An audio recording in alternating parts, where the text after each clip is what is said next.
안녕하십니까, 알림의 황희두입니다. 이번에 준비한 소식은 바로 조국 전 법무부 장관 관련된 내용인데요. 원래는 제가 오늘 추미애 법무부 장관 이 2차 검찰 인사를 해서 제가 이 내용을 좀 다루고, 또 한동훈 그 권한유착 프레임 실패해서 지금 한동훈이 어떤 상황인지를 원래 공유를 드리려고 했는데, 지금 조국 전 법무부 장관이 오늘 오전에 그 SNS를 통해서 밝힌 그 기자들의 실체, 그 내용을 보고 정말 충격을 금치 못해서 이 내용을 먼저 다뤄야겠다고 생각을 했습니다. 그래서 부득이하게 그 추미애 장관 관련된 내용, 그리고 한동훈 관련된 내용은 제가 내일 그 주말 동안에 다룰 예정인데요.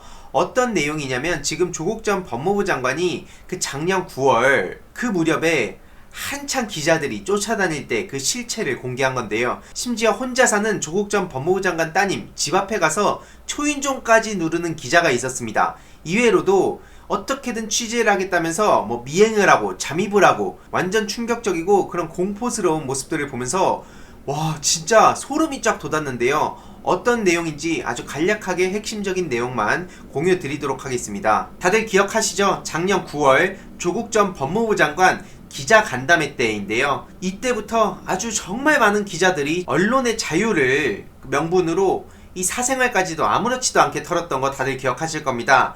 그런데 여태까지 공유됐던 내용이 아니라 완전 충격적이고 더 이상 언론의 자유를 보장할 수 없을 정도의 충격적인 실체가 드러났는데요. 오늘 조국 전 장관은 오전에 SNS에 이런 글을 올렸습니다. 작년 기자 간담회 발언 중에 본인을 비난하는 건 좋다, 집 앞도 괜찮다, 하지만 혼자 사는 딸아이 집 앞에 야밤엔 가지 말아달라, 입장을 바꿔서 생각해봐라, 아이가 벌벌 떨면서 집안에 있다, 정말 이건 부탁드리는데 본인을 비난해달라. 아니, 이거는 조국 전 장관이 저렇게 얘기할 필요도 없었던 내용입니다. 이건 지극히 상식적인 거고요. 취재를 하면 모든 24시간 누군가를 감시하는 게 되는 겁니까? 지금 제가 공개를 할 수 없지만 모 기자는 저한테 협박성 메일을 보내기도 했었습니다. 아니, 기자는 무슨 성역에 있습니까? 언론의 자유, 표현의 자유, 그 명분으로 뭐든지 대한민국에 있는 모든 걸 다 취재할 수 있고 모든 행위가 다 용납이 되는 겁니까? 그러라고 지금 과거의 민주진영 인사들이 그렇게 안간힘을 써서 표현의 자유를 보장받으려고 한 겁니까? 이건 지극히 상식적인 겁니다. 어느 누가 혼자 사는 딸 집에 가가지고 취재를 하겠다고, 이거는 도저히 인간으로서 용납할 수가 없는 행동인 거죠. 정말 충격적인 건 이 다음 내용인데요. 주차를 하고 문을 열고 내린 딸한테 돌진해서 딸 다리가 차문에 끼어서 피가 나고 멍이 들기도 했고요. 그런 상황에서 사과는커녕 딸 영상을 찍고 현장을 떠나고, 여러 남성 기자가 낮과 밤을 가리지 않고 시도 때도 없이 딸이 살고 있는 오피스텔 보안문을 통과해서 방 앞에 와서 초인종을 누르면서 방문을 두들기고 문을 열어달라고 소란을 피우기도 했다고 합니다. 경비 아저씨를 불러서 퇴거 요청을 했지만 버티고 진을 치기도 했다고요. 이로 인해서 딸은 몇 시간이고 집 밖을 나가지도 못했다는 겁니다. 바로 이 기자인데요. 저렇게 집 앞에 와서 초인종을 누르고, 와, 얼마나 무섭습니까? 와, 이거 실합니까 진짜? 이래놓고 이게 표현의 자유입니까? 언론의 자유입니까? 이렇게 딸 혼자 사는 집에 찾아와서 저렇게 초인종을 누르는 게, 와, 이렇게 박제가 돼 있습니다. 진짜 충격적이지 않습니까? 저만 그런 겁니까? 혼자 사는 딸 집에 와서 저렇게 취재라는 명분으로 저딴 짓을 했다면 어느 부모가 이걸 두고 가만히 용납했겠습니까?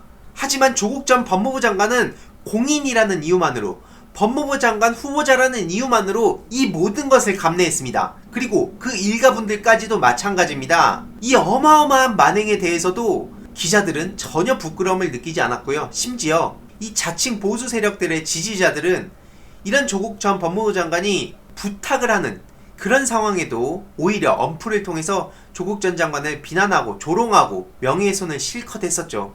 당연히 그 대가를 지금 치러야 되는 상황인 겁니다. 여기서 뭐가 문제죠? 조국 전 법무부 장관이 뭐 잘못한 게 있습니까 지금? 이게 합당하다고 생각하시면 본인들 집에 저렇게 찾아왔을 때에도 흔쾌히 그럼 문 열고 맞이해 주실 겁니까? 게다가 조선일보 남성 기자 한 명은 딸이 중요한 시험을 보는 날 학교 시험장 입구에서, 딸은 물론 동료들한테 질문을 던지고 화장실까지 따라가서 질문을 했대요. 그리고 기사를 썼다고 합니다. 당시 조국 전 장관도 화가 났지만 경황이 없어서 법원에 손해배상이나 접근 금지 명령을 청구하지도 못했는데 단지 딸에게 견디고 참자 라고만 했을 뿐이죠. 취재의 자유에 한계는 없는 겁니까? 이런 취재도 언론의 자유에 포함된다고 보십니까? 범죄 혐의를 받고 있는 공인에 따른 이 모든 걸 감수해야 됩니까? 어떤 근거에서 그런 거죠? 특히 이 두 기자는 정말 몹쓸 짓을 한 겁니다. 어디 소속 누군지 반드시 밝혀내야 된다고 전 생각을 하고요. 공공의 이익을 위한 목적이라면서 국민의 알 권리 그러면서 취재를 할 때는 모든 게 정당화되는데 제가 막상 기자에 대해서 막 이름을 박제하고 어떤 기자가 보도를 한 건지 그리고 그들의 과거를 제가 취재를 한 거에 대해선 엄청나게 분노한다는 생각이 들었습니다. 물론 모든 기자가 그런 건 아니겠지만 야 이것만 보더라도 내로남불이다 이 한마디로 요약할 수 있겠는데요. 이뿐만이 아니었습니다. 조선일보, TV조선, 채널A 기자는 조국 일가 외출 시 스토커처럼 미행했다는 것도 공개했는데요.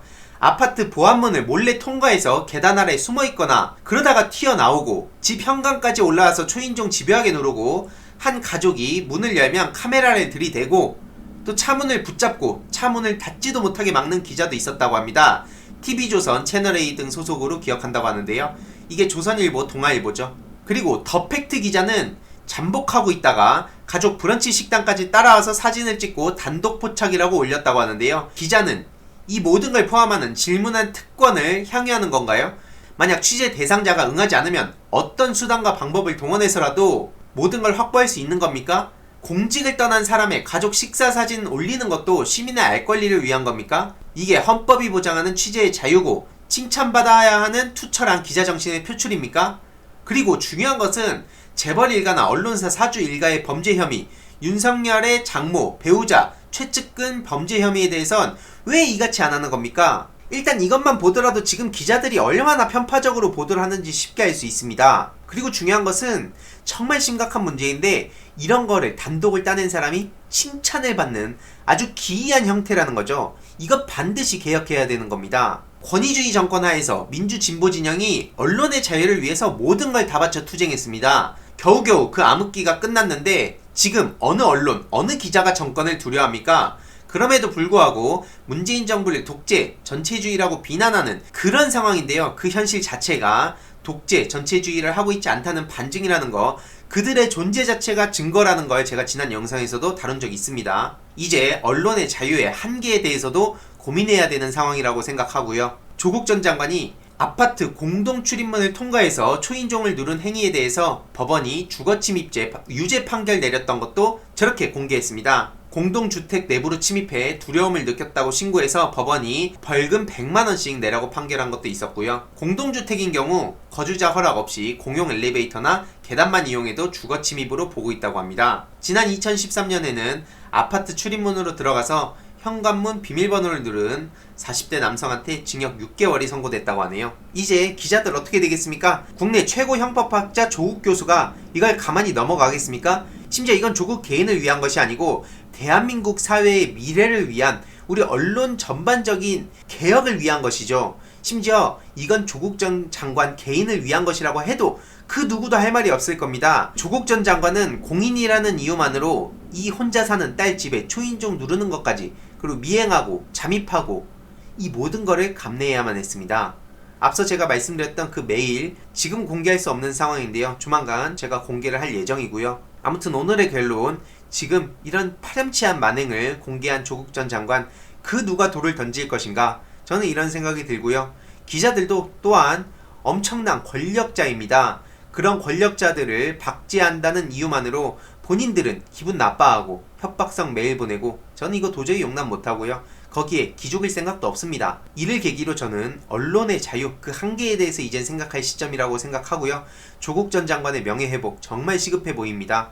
아무튼 오늘 내용도 유익하고 의미 있었다면 구독, 좋아요, 알림 설정 부탁드리고 주위에도 널리 공유 부탁드리겠습니다. 기자들 정말 심각합니다.